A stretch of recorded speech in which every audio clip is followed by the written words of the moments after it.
Baiklah, Assalamualaikum warahmatullahi wabarakatuh. Pada hari ini kita akan membahas berbagai macam sel elektrolisis. Yang pertama adalah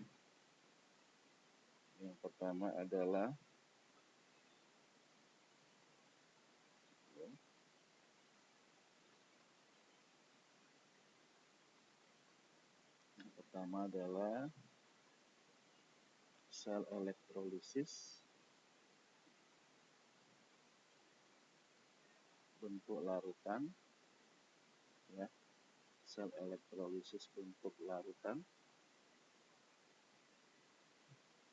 dengan elektroda inert. Atau elektroda yang tidak ikut bereaksi, ya. Jadi sel elektrolisis ini adalah sel elektrolisis bentuknya larutan dengan elektroda inert. Bagaimana ketentuan di katoda? Ya. Nah, di katoda ini dia terjadi reaksi reduksi. Pada katoda terjadi reaksi reduksi. Nah, pada katoda ini sering terjadi persaingan antara kation dengan air. Karena dia adalah posisinya bentuk larutan, berarti dilarutkan di dalam air. Jadi kation dan anion yang larut di dalam air akan terjadi persaingan dengan air. Jadi di katoda akan terjadi persaingan antara kation dengan air. Jadi di katoda akan terjadi persaingan antara kation dan air. Nah, untuk mengetahui manakah yang menang, itu berdasarkan deret volta. Seperti kita ketahui, ini ada deret volta, lihat, kalau Bapak Kaisar nanti meninggal, alam mana? Nah, di antara ini ada air. Kemudian di sini ada ZN, zaman Fir'aun, dan seterusnya. Nah, unsur-unsur yang berada di sebelah kiri air adalah yang potensial reduksinya lebih kecil dari air. Sedangkan unsur yang berada di sebelah kanan dari air adalah yang potensial selnya lebih besar. Jadi, kalau dia berada di sebelah kiri air, maka air yang direduksi. Ya. Jadi di katoda air yang direduksi. Nah, apabila logam-logamnya berada di sebelah kanan air, maka kationnya yang direduksi. Nah, seperti itu. Ya, reaksi yang terjadi pada katoda. Jadi, kalau pada katoda reaksi yang terjadi adalah air yang direduksi. Kita ambil contoh. Ya, kalau air yang direduksi berarti pada katoda apabila logam-logamnya mengandung unsur-unsur nih di sebelah kiri air, maka yang direduksi adalah air. Tambah 2 elektron menghasilkan H2 ditambah 2 OH. Ini dia reaksi yang terjadi pada katoda. Jika yang direduksi adalah air atau jika logam-logamnya berada di sebelah kiri air. Sedangkan apabila dia berada di sebelah kanan air, maka yang direduksi adalah logamnya tersebut atau kation tersebut. Oke, kita lanjut. B. Ini caranya mudah. Unsur-unsur golongan 1A, ya, golongan 2A, golongan 3A ditambah Mn yang direduksi adalah air kalau dia dalam bentuk larutan. Itu gampangnya gitu aja. Apa reaksi yang terjadi pada anoda? Nah, pada anoda ini terjadi reaksi oksidasi. Ya. Pada anoda ini terjadi reaksi oksidasi. Sama seperti katoda. Dia juga terjadi persaingan antara anion dengan air. Nah, jika anionnya lebih besar daripada air, potensial reduksinya, maka anionnya akan dioksidasi. Sedangkan lebih kecil dia akan dioksidasi. Oke, sekarang perhatikan, dia ada dua. Ya, yang pertama, jika anionnya ya mengandung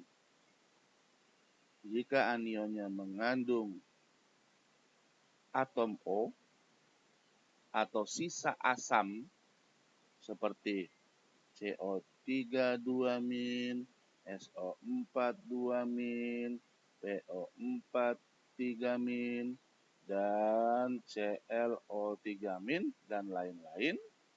Ya, jika anionnya mengandung unsur ini atau unsur yang mengikat atom O, maka yang dioksidasi adalah air. Ya, maka yang dioksidasi adalah air. Nah, ini reaksi yang terjadi pada anoda. Jika dia mengandung nih ya unsur O dan mengandung unsur, maka yang dioksidasi adalah air. Jadi H2O, 2H2O tambah O2 tambah 4H+, tambah 4 elektron. Ini dia di anoda. Jika anionnya mengandung unsur O atau mengikat O, maka yang dioksidasi adalah air. Kedua, jika anionnya tidak mengikat O, ya tidak mengikat O seperti F-, Cl-, Br-, dan I-, maka yang ini kita nggak baca X ya, karena dia adalah unsur-unsur golongan 7A atau halogen. Nah, unsur-unsur halogen ini adalah unsur-unsur yang merupakan oksidator kuat. Berarti potensial sel reduksi sangat besar dibandingkan dengan potensial sel yang lainnya. Maka dia berada di sebelah kanan air. Ya, jauh lebih besar dibandingkan dengan Z, NF, EAU dan lain sebagainya. Nah, jadi yang dioksidasi adalah di anoda yang dioksidasi adalah X- ya, menghasilkan X2 tambah 2 elektron. Nah, ini dia. Ini reaksi yang terjadi pada anoda jika dia tidak mengandung gugus O. Kita ambil contoh yang sangat mudah adalah Br-, 2 terurai menjadi Br2 ditambah 2 elektron. Nih, ini adalah sel elektrolisis bentuk larutan dengan elektroda inert. Jadi ingat, elektroda inert adalah elektroda yang tidak ikut bereaksi. Elektrodanya apa saja? PT, AU, dan C. Ini adalah elektroda inert. Nah, sekarang kita lihat contoh soalnya. Nah, sekarang kita ambil contoh soal. Elektrolisis larutan NaCl dengan elektroda PT. Nah, PT ini adalah elektroda yang tidak ikut bereaksi. Ya, termasuk inert. Nah, kita buat reaksinya.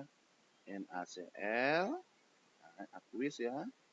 Ini dia terurai menjadi Na+, aqueous ya, karena dia adalah larutan, ditambah Cl- aqueous.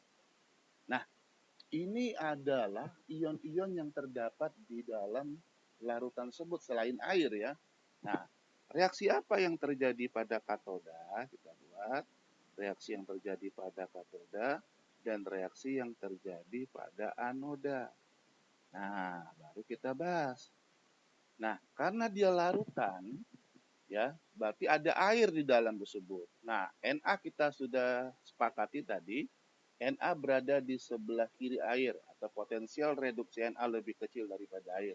Sehingga di katoda bukan Na yang akan direduksi tetapi air. Di H2O 2 tambah 2 elektron menghasilkan H2 ditambah 2O hamil. Ini reaksi yang terjadi pada katoda. Nah, reaksi yang terjadi pada anoda apa? Nah, ion Cl-. Nah, karena dia tidak mengikat gugus, tidak mengikat atom O, atau dia mempunyai mempunyai potensi reduksi lebih besar dari air, maka Cl- yang akan, itu anionnya yang akan dioksidasi untuk menghasilkan Cl2 ditambah 2 elektron. Nah, baru kita samakan. Kita sama belum nih? Kita kali. Ini kali 1. Sudah sama elektronnya. Ini kali 1. Nah, ini belum sama. Ini 2 Cl-. Berarti di sini kalikan dengan 2. Kita kali 2 di sini. 2, 2, 2. Baru kita jumlahkan. Nah, sekarang perhatikan mana yang sama. Nah, ini yang sama. Coret. Hilang. Coret. Coret. Nah, baru kita jumlahkan. Berarti 2 NaCl ditambah 2 H2O, maka akan menghasilkan 2 Na plus ditambah 2 O hamil tambah H2 dan Cl2. Ini adalah gas, aqueous, larutan, liquid adalah aqueous. Nah, ini adalah reaksi elektrolisis dari larutan NaCl. Ya, berarti di katoda ada gas, ada gelembung gas. Nah, kalau kita praktek, dia akan nampak, oh di katoda ada gelembung-gelembung, gelembung itu adalah gas. Nah, di katoda ada basa. Jadi untuk membuktikan bahwa dia bersifat basa, kita masukkan fenoftalen, dia akan berwarna merah. Sedangkan di anoda ada gas juga, tapi gasnya adalah Cl2. Itu yang nampak nanti pada waktu kita praktek. Oke, ini adalah elektrolisis larutan NaCl. Nah, sekarang yang kedua, oke ini, kita lanjut. Yang kedua adalah elektrolisis larutan. Nah, larutan NiSO4. Nah, ini dengan elektroda C, berarti elektroda yang tidak ikut reaksi. Apa yang pertama kita kerjakan? Kita buat reaksinya. Berarti NiSO4 aqueous terurai jadi apa? Ni2 plus aqueous tambah SO4 2 nih, aqueous. Nah, maka reaksi yang terjadi pada katoda, reaksi yang terjadi pada anoda. Nah, kita tadi sudah sepakat bahwa apabila logam-logamnya berada di sebelah kanan air, maka yang direduksi adalah kationnya. Nah, Ni ini adalah berada di sebelah kanan air, maka yang direduksi adalah kationnya. Jadi Ni2 plus tambah 2 elektron menghasilkan Ni. Nah, sekarang SO4. Nah, tadi di anoda dikatakan bahwa anion yang mengikat gugus O atau yang mengikat atom O atau sisa-sisa dari asam seperti SO4 2-, NO3- dan lainnya yang dioksidasi atau yang terjadi di anoda adalah air. Maka air yang akan dioksidasi. Jadi 2H2O menghasilkan gas O2 ditambah 4H+. Nah, sekarang kita setarakan elektronnya. Kali berapa, kali berapa, kali berapa. Ini ada 4, ditambah 4 elektron. Nah, berarti ini kali berapa? Ini dikalikan dengan 2. Ini kalikan dengan berapa? Dikalikan dengan 1. Ini kalikan dengan 2. Kenapa kalikan dengan 2 yang di atas? Karena jumlah muatan di sini adalah 4, kita samakan. Jadi 2 ini kita kalikan dengan 2. Baru kita jumlahkan. Ya, kita jumlahkan. Kita kali dengan 2 dulu di semua. 2. Kita kali dengan 2, sorry, biar lebih jelas. Ini. Kita kali dengan 2. Ini 2. 2. 2. Jadi ini 4. Ini 2. Nah, yang mana yang bisa dicoret? Nah, ini coret 1, 2. Mana lagi? 1, 2. Nah, sekarang baru kita jumlahkan ya. Ini 2NiSO4 ya. 2NiSO4 ditambah 2H2O ya, ini liquid akan menghasilkan 4H plus tambah 2SO4 2- tambah 2Ni ditambah O2. Ini adalah reaksi secara keseluruhan. Oke. Jadi reaksi yang menghasilkan gas di mana? Di anoda. Itu adalah reaksi yang dapat menghasilkan gas, yaitu di anoda. Oke, ini adalah elektrolisis larutan NiSO4. Bisa dipahami? Kita lanjut.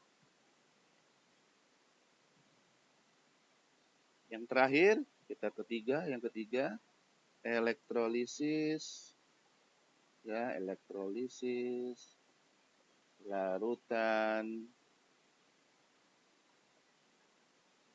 K2SO4 dengan elektroda AU.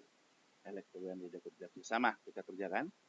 Jadi K2SO4 terion menjadi 2K plus tambah SO4 2. Ini kita buat aqua. Nah, reaksi yang terjadi pada katoda min, pada anoda plus.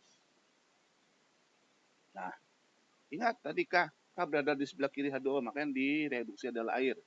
Jadi 2H2O tambah 2 elektron menghasilkan H2 ditambah 2OH min. Sedangkan di sini air juga, SO4 2 min, dia air juga. 2H2O menghasilkan O2 ditambah 4H plus ditambah apa lagi?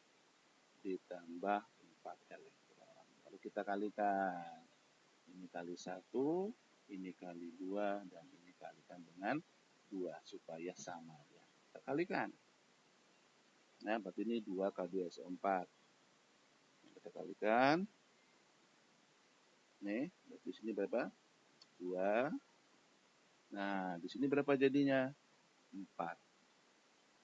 Kali 2 kan, dikali 2, 2. Ini kali 2 jadi berapa? 4. Ini kali 2 jadi berapa? 4. Ini kali 2. Dan ini 2 kali 2 berarti 4. Yang lainnya tetap seperti biasa, tidak ada perubahan. Nah, sekarang lihat mana yang perlu kita coret. Nggak ada ya, nggak ada yang coret, adalah ini aja. 4 elektron. Lalu kita kerjakan. 2K2SO4 tambah 6H2O akan menghasilkan 4K plus tambah 4OH min tambah 4H plus tambah 2SO4 2 min tambah 2H2 tambah O2. Inilah reaksi elektrolisis dari K2SO4.